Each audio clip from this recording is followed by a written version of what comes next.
외치고 있습니까?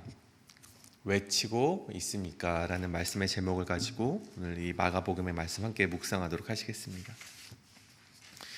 오늘 말씀의 시작 부분에는요, 굉장히 단호하고 아주 결단력이 있는 마가의 외침이 기록이 되어 있습니다. 1절에 보시면 하나님의 아들 예수 그리스도의 복음의 시작이라. 아멘. 이러한 이 결단력이 있는 외침이 기록되어 있죠. 근데 이 부분을요, 이 1절의 말씀을 세 부분으로 나누어서 이야기한다면 하나님의 아들, 그리고 예수 그리스도, 또 마지막으로 복음의 시작, 이렇게 나눌 수가 있습니다. 먼저 마가는요, 예수님을 가리켜서 이 하나님의 아들이라고 선포를 합니다. 이것은 이스라엘이 오래도록 믿고 있었고 오래도록 신앙을 하였던 하나님과 우리 예수님을 하나의 본질이라고 외치는 것과 같습니다. 우리는 이와 같은 고백을 알고 있죠. 이 베드로가 예수님께 드렸던 가장 훌륭한 고백 무엇이죠?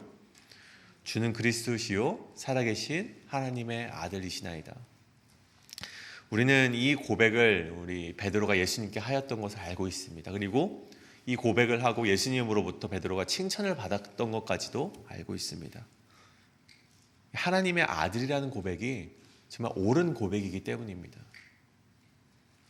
이뿐 아니죠. 우리 사도 요한은요, 요한복음 마지막 부분에 기록되길 너희로 예수께서 하나님의 아들 그리스도이심을 믿게 하려 함이로 또 그 이름을 힘입어 생명을 얻게 하려 함이라. 아멘.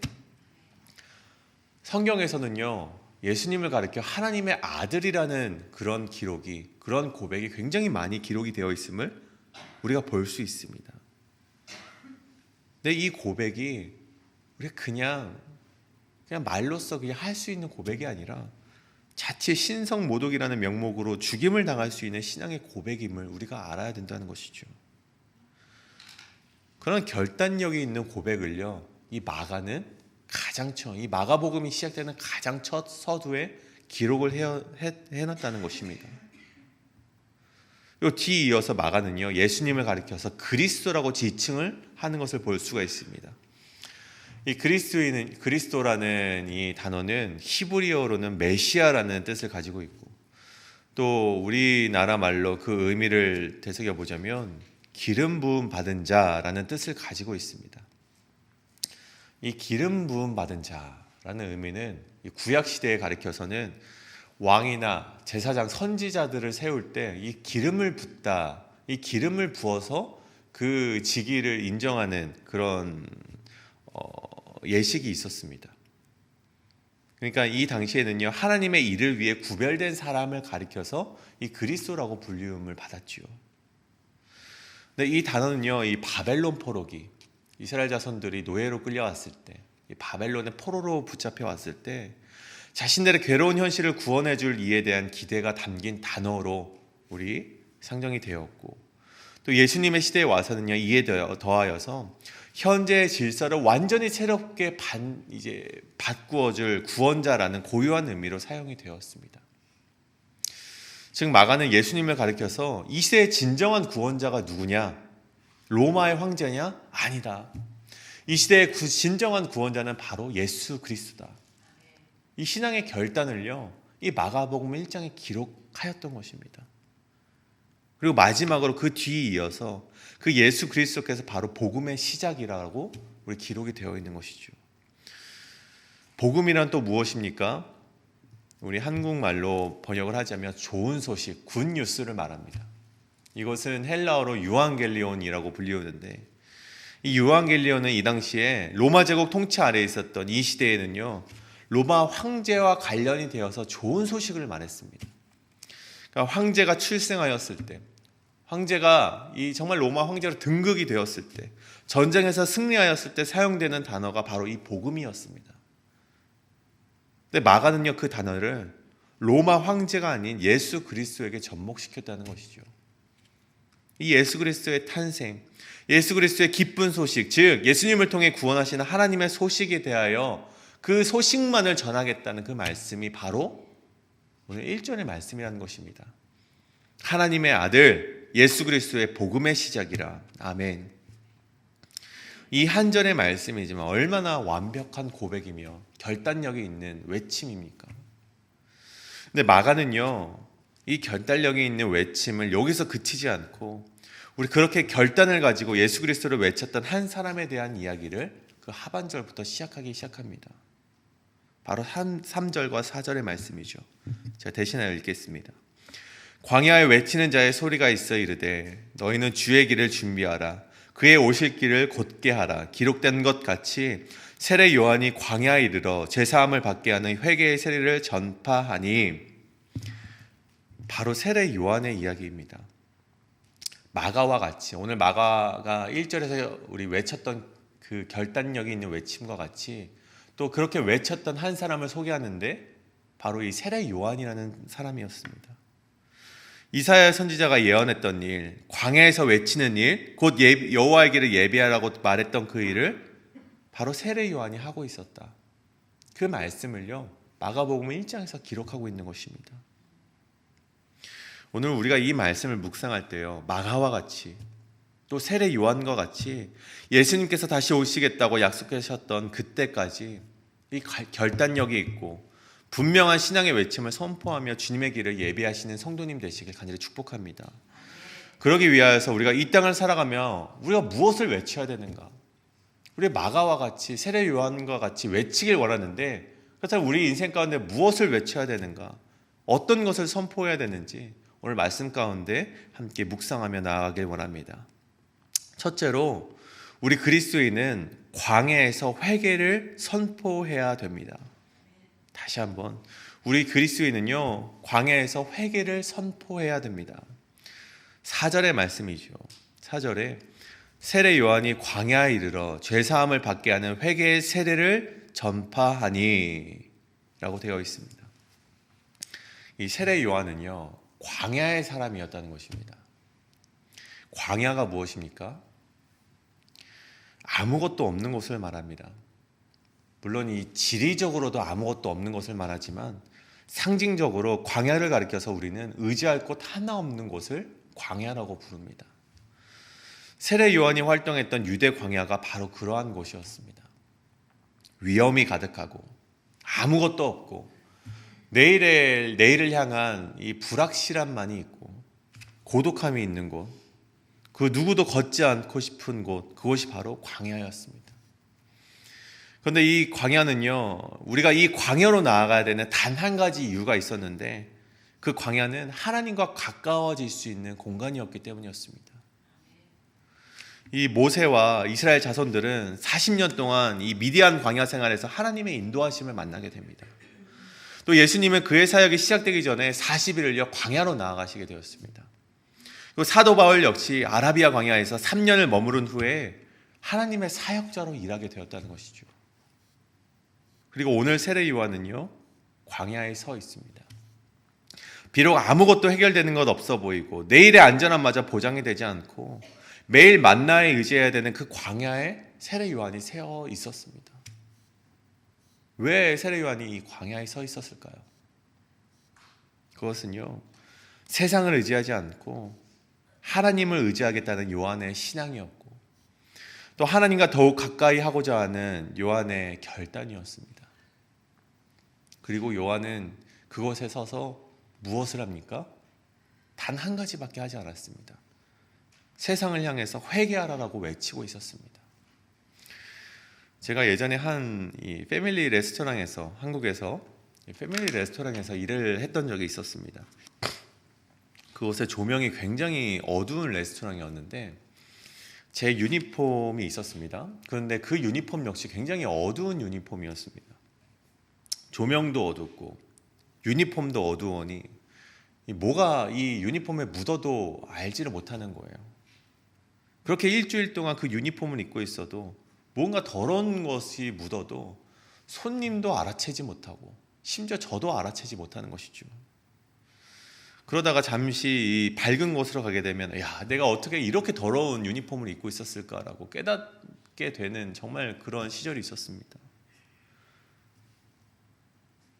그런데 우리는요, 하나님을 만날 수 있는 이 광야로 나와야지만 우리가 얼마나 더러운 죄를 가졌는지, 얼마나 큰 죄인인지를 알 수 있다는 것입니다. 이 죄 가운데 있으면요, 세상 가운데 있으면요, 어두운 곳에 있으면요, 빛이 없는 곳에 있으면요, 우리가 얼마나 더러운지를 알 수 없다는 것입니다. 세례 요한이 광야로 나와서 빛 대신 하나님 곁에 서니 세상의 죄가 보이는 것이죠. 저는 우리 모두가 이 세례 요한과 같이 광야에 서서 회개 촉구를 선포하는 성도님 되시길 간절히 소원합니다. 이 땅의 안락함과 타협을 하면요, 결코 회개의 자리로 나올 수가 없습니다. 말씀이 주는 불편한 가운데로 나아가길 주저하지 마시길 바랍니다. 말씀이 내 주위 사람들과 관계를 끊게 만든다면 그 고독함 가운데로, 그 광야 가운데로 나오시길 바랍니다. 말씀이 내일의 불확실함 가운데로 가게 한다면 그 길을 걸어가는 것이 바로 그리스도인의 길이라는 것이죠. 세례 요한은 그 광야로 나와서 자신이 얼마나 더러운 죄인인지를 먼저 깨닫게 되었고, 그 자리에서 회개를 촉구하기를 선포했다는 것입니다. 재정적으로 어렵고 외롭고 고독할지라도 그곳에 서서 정의의 말씀과 올바른 하나님의 말씀을 외치시는 성도님 되시길 간절히 축복합니다. 그것이 바로 주님의 길을 예비하는 자의 모습이기 때문입니다.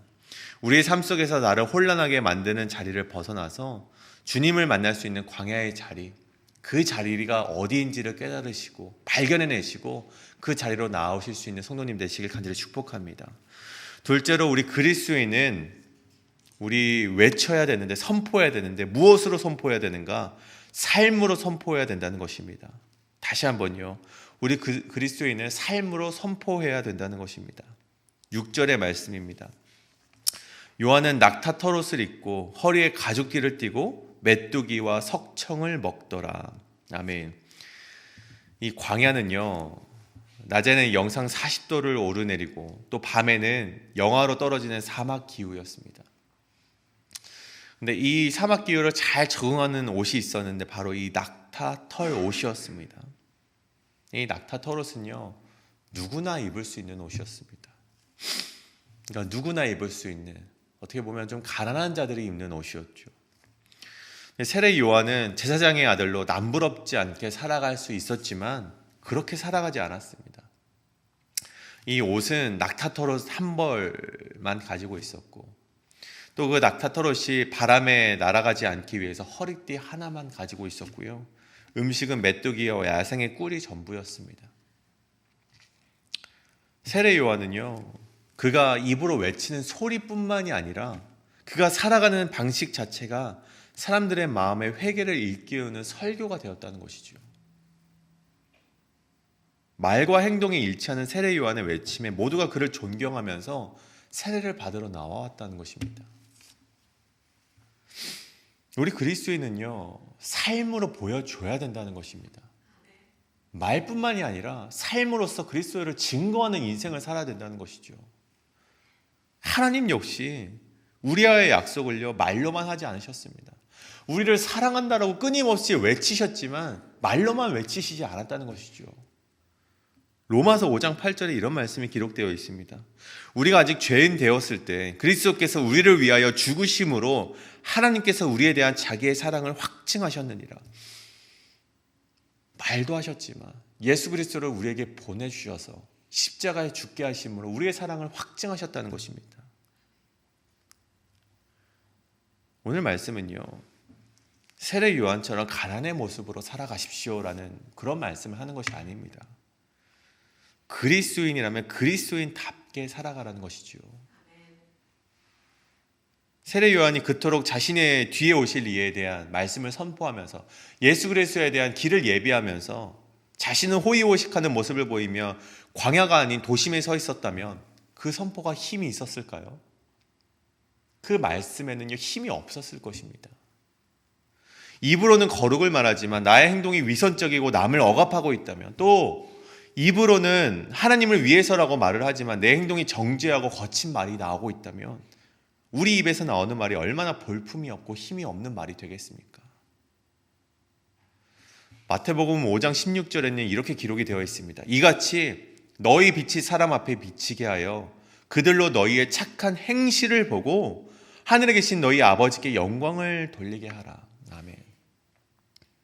우리가 말로만 하나님의 이름을 외치고 그렇게 살아내지 못한다면 우리의 외침은요, 하나님의 길을 예비하는 외침이 아니라 하나님의 길을 가리우는 외침이 된다는 것입니다.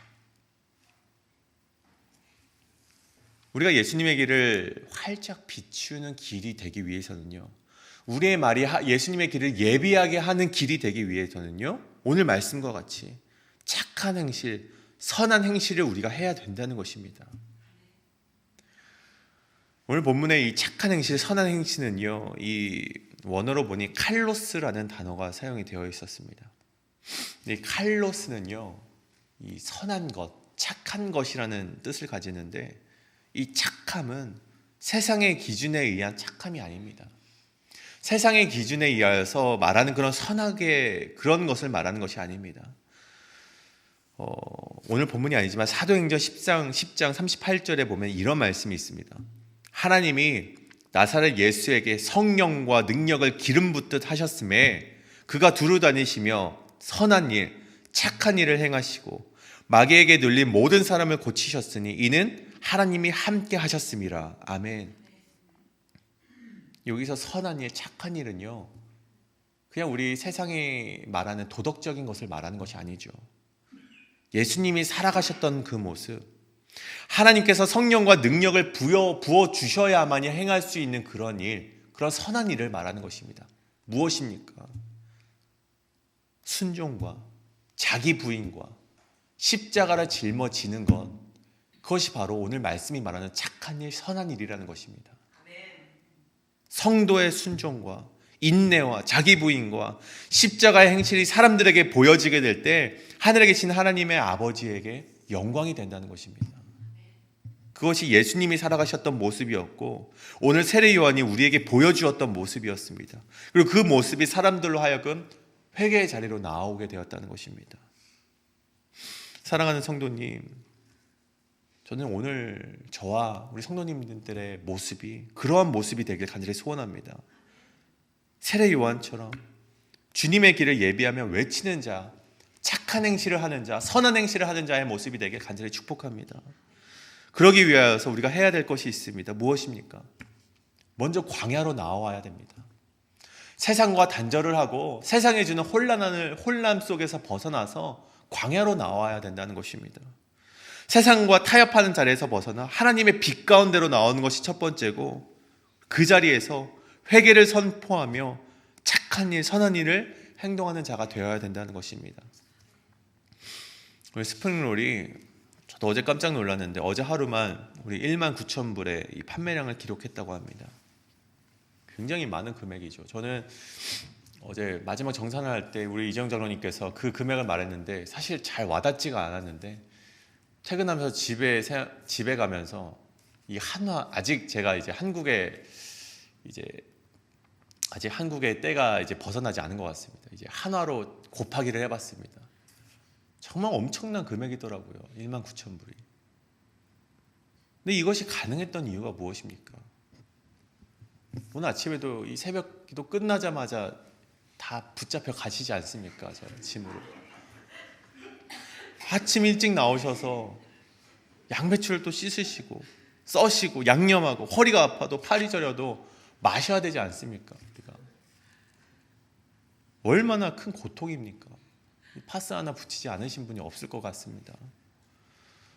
그 고통이 우리가 정말 힘들지만, 정말 찌뿌둥하고 고통이 오고 팔이 저려오지만, 그 고통이 많은 사람들을 찾아와 맛있게 먹게 하고, 그 기금이 우리 교회에 그냥 영광을 위해서 사용되는 것이 아니라 선교를 향해 쓰여진다는 것을 보게 될 때 얼마나 하나님께 큰 영광이 되고 기쁨이 되는 것을 우리가 알고 있지 않습니까? 우리 성도님들의 수고와 고통은 결코 헛되지 않다는 것입니다. 오늘 말씀이 성도님들에게 해주는 말씀이 바로 그것입니다. 우리의 수고는 결코 헛되지 않다는 것입니다. 도망갈 수 있지만 도망가지 않으시고 바로 짐으로 가실 것이지 않습니까? 우리 계신 성도님 제가 다 오늘 얼굴 외웠습니다. 선교를 위해 헌신하시고 인내하시고 고통을 감수하는, 정말 세상과 타협하지 않는 성도님들의 삶을요 하나님께서 책임져 주신다는 것입니다. 믿으십니까? 인내와 자기 부인과 십자가의 삶을 살아가는 이들이 보게 될 것은요, 영광과 기쁨의 하나님의 나라라는 것입니다. 오늘 새벽 끝나시고 바로 가지 마시고 우리 잠깐이라도 기도하시고 가실 텐데 괜찮죠, 이정 장로님? 네. 잠깐이라도 기도하고 가실 때 가장 먼저 하나님, 내가 오늘을 또 살아갈 때 순종하며, 말씀에 순종하며 인내하며 나를 부인하고 하나님의 나라를 위하여서 헌신하는 자가 되겠습니다. 그렇게 기도하며 오늘을 살아가시는 성도님 되시길 간절히 축복합니다. 그때 우리 성도님들께서는요, 하나님의 나라를 보게 되실 것이고 기쁨과 영광을 마주하게 되실 것입니다. 오늘 주신 말씀에 따라 그렇게 결단하시고 그렇게 살아가시는 우리 회의필 한인장로교회 모든 성도님 되시길 간절히 축복합니다.